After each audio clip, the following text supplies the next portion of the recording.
சிந்து இந்த கிச்சன்ல வந்து சமைக்கக்கூடாது. இங்க எந்த வேலையும் பார்க்கக்கூடாது அப்படின்னு மகா சிந்துவ வெளிய அனுப்பிடுறாங்க. அதனால சிந்து சாப்பிடாம உட்காந்துட்டு அழுதுகிட்டு இருக்காங்க. இதெல்லாம் பார்த்துட்டு சிவாவுக்கு வருத்தமா இருக்கு. அது மட்டும் இல்ல நைட்டு தூங்குறாங்க. தூங்கும்போது கொசுக்கடினால அவங்க ரொம்ப கஷ்டப்பட்டுட்டு இருக்காங்க.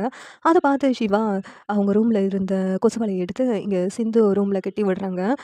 காலையில சிந்து பார்த்துட்டு இதெல்லாம் சிவா தான் பண்ணியிருப்பாரு. டாக்டருக்கு என் மேல அவ்வளோ அக்கறை அப்படின்னு சொல்லிட்டு ரொம்ப சந்தோஷப்பட்டுட்டு இருக்காங்க. ஆனா ஐஸ்வர்யா அத பார்த்துட்டு அப்படியே அவங்க அம்மா கிட்ட போய் போட்டு குடுக்குறாங்க. அம்மா உன் ரூம்ல இருந்த அந்த கொசு வலைய எடுத்து அந்த சிந்து அவ ரூம்ல மாட்டியிருக்கா அப்படின்னு சொல்லிட்டு அந்த கொசு வலையெல்லாம் எடுத்துட்டு வேகமா சிந்துவ அன்னபூர்ணிட்ட கூட்டு போயிடுறாங்க. இவன் என்ன காரியம் பண்ணியிருக்கான்னு பாருங்கக்கா. என் ரூம்ல இருந்த கொசு வலைய எடுத்து அவ மாட்டிக்கிட்டு சொகுசா தூங்கிட்டு இருக்கா அப்படின்ட்டு இங்க சொன்னதும் அன்னபூர்ணி இருந்துகிட்டு இந்த வீட்ல இருக்கிறதுக்கு தான் உனக்கு கோர்ட்ல இருந்து பெர்மிஷன் குடுத்துருக்காங்க. ஆனா இந்த வீட்ல இருந்து எந்த பொருளையும் நீ எடுக்கக்கூடாது. எடுத்து யூஸ் பண்ணக்கூடாது. அதுவும் இல்லாம மகா கிட்ட கேட்காம அவ ரூமுக்கு போயிட்டு அவளோட கொசு வலைய எடுத்து நீ ஒரு ரூம்ல போட்டுக்குவியா? அப்படின்னு அன்னபூர்ணி ஒரு அறை சிந்துவ அறையிறாங்க.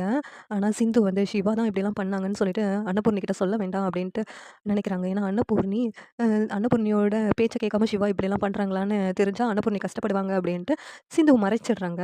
இதெல்லாம் பார்த்துக்கிட்டு சிவா இருந்துக்கிட்டு நம்மளால பெரியம்மா கிட்ட எந்த உண்மையும் சொல்ல முடியல. சிந்துவும் நம்மளால ரொம்ப கஷ்டப்படுறா அப்படின்ட்டு உள்ளுக்குள்ளேயும் புழுங்கிக்கிட்டு அழுதுகிட்டு இருக்காங்க. இனிமேலும் பொறுக்கக்கூடாது. சிந்துவ என்ன இருந்தாலும் நான் தான் தாலி கட்டி கூட்டு வந்திருக்கேன். முதல்ல நான் கல்யாணம் பண்ணதா பொய் சொன்னது உண்மதான். ஆனா பெரியம்மா பேச்ச கேட்டு நான் தான் சிந்துவோட கழுத்துல தாலி கட்டியிருக்கேன். அப்படி இருக்கும்போது அவளுக்கு நடக்கிற கொடுமையெல்லாம் நான் பார்த்துக்கிட்டு சும்மா இருக்கக்கூடாது. இப்பவே எல்லா உண்மையும் பெரியம்மா கிட்ட சொல்லி ஆகணும் அப்படின்னு சொல்லிட்டு சிவா முடிவெடுத்து அன்னபூர்ணி கிட்ட போய் உண்மையெல்லாம் சொல்றதுக்காக போறாங்க. இந்த சீரியல் எப்படி நல்லாருக்கும்னு நீங்க நினைக்கிறீங்கன்னு கமெண்ட் பண்ணுங்க. இந்த வீடியோ பிடிச்சிருந்தா லைக் பண்ணுங்க, ஷேர் பண்ணுங்க, சப்ஸ்கிரைப் பண்ணுங்க. Thank you.